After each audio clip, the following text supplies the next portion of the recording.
Budget आ रहा है impressive या आशा, मैं आपको बताऊं बजट के अंदर बड़ी सख्तियां होंगी। जो मेरी जो उम्मीद है, अब मैंने ये प्रोग्राम के अंदर बहुत सी बातें डिस्कस की हैं कि अमीरों से पैसे लेके गरीबों में तकसीम करने हैं, अमीरों से लेके डेवलपमेंट करनी है, कर्ज़े वापस करने हैं। आजकल जो बैंकों का कर्जा है 13-14% पे चढ़ गया, कोई इंडस्ट्री नहीं लगा सकता इस किस्म की चीज़। हो ये रहा है कि इंडस्ट्री लगाने के लिए जो पैसे हैं बैंकों के पास, वो सारे की सारी हुकूमत वो कर्ज़े ले रही है बैंकों से। बैंक जब कर्ज़ा देता है हुकूमत को तो कोई रिस्क नहीं होती उसके अंदर, वो सॉवरन गारंटीज़ होती हैं कि जी ये पैसे वापस आने ही आने हैं।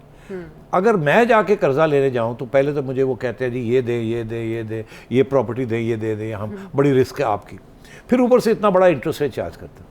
इस वक्त बैंकों के पास कोई इंसेंटिव ही नहीं है कि इंडस्ट्री को या प्राइवेट सेक्टर को कोई लोन्स दें कारोबार के लिए।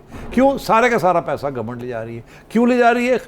फजूल खर्चियाँ करने के लिए और पुराने कर्जे देने के लिए। इस किस्म की क्राइसिस आई हुई है आपके पास। अच्छा। तो मैं आपसे ये कह रहा हूँ कि अगले बजट के अंदर there has to be a massive transfer of resources. अब बात सुनी जा रही है जी कि जिन लोगों की तनख्वाहें बहुत ज़्यादा हैं उनके ऊपर एक लग्जरी टैक्स लगाया जाएगा। अच्छा। या उनके जो टैक्स रेट्स हैं, IMF कह रही है कि इस वक्त आप ज़्यादा से ज़्यादा 25% टैक्स देते हैं। जो इंसान इस वक्त 10 लाख रुपया महीना बना रहा है वो कोई 20-25% उसमें से टैक्स देता है। अच्छा। और बहुत से लोग तो ऐसे हैं जो कि कच्चे में बनाते हैं और कच्चे में टैक्स भी नहीं देते।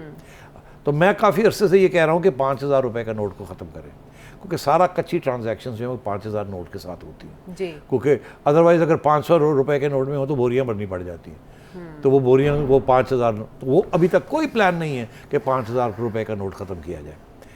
तो इसका मतलब है गवर्नमेंट जो है वो उसको एहसास है इस बात का कि ये चोरी जो होती है, ब्लैक मनी जो होती है, उसकी सारी ट्रांजैक्शंस जो हैं वो कैश में होती हैं और 5,000 के रुपए के नोट के साथ होती हैं। उसको ख़त्म करने का कोई प्लान नहीं है। होना चाहिए, सबसे पहली बात है उसको ख़त्म करना चाहिए। फिर देखें क्या होता है। फिर लोग भागे जाएंगे अपने पैसे जो इस वक्त उन्होंने घरों में रखे हुए हैं या बैंक वॉल्ट्स में रखे हुए हैं, वो लेके बैंकों में जाएंगे। जैसे इंडिया में हुआ नोटबंदी के, तो नहीं वो और चीज़ थी।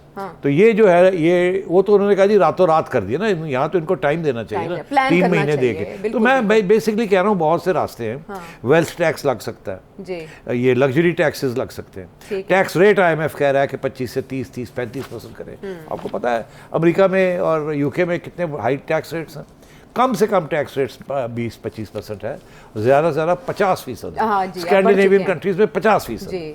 तो यहाँ तो टैक्स देता ही कोई नहीं है। तो बात यह है कि यहाँ प्रॉब्लम ये बन जाता है कि जब आप कहते हैं कि जी 20 से हमने 30% कर दिया, तो जो लोग 20% दे रहे हैं उन्हीं के ऊपर 30% हो जाता है। मगर जो लोग उनसे भी ज़्यादा कमा रहे हैं और दे कुछ भी नहीं रहे हैं उनको नहीं पकड़ा जाता। तो IMF रो के पीट के कि जी जो लोग टैक्स नहीं दे रहे उनको टैक्स नेट में लाया जाए।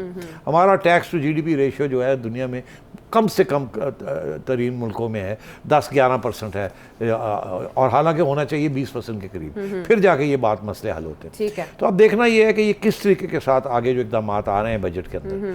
क्या शुगर की सब्सिडीज़ ख़त्म करेंगे?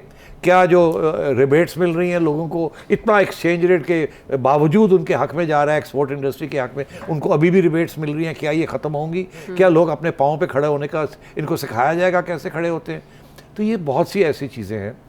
अगर तो ये बजट में आएंगी तो हम तारीफ़ करेंगे, और अगर ये फिर गोली दी जाएगी और दिखावे के लिए बहुत सी चीज़ें की जाएगी जो इम्प्लीमेंट ही नहीं हो सकती, तो मैं आपको ये बता दूं IMF भी इनके गले पड़ जाएगा और हम भी इनके गले पड़ जाएंगे।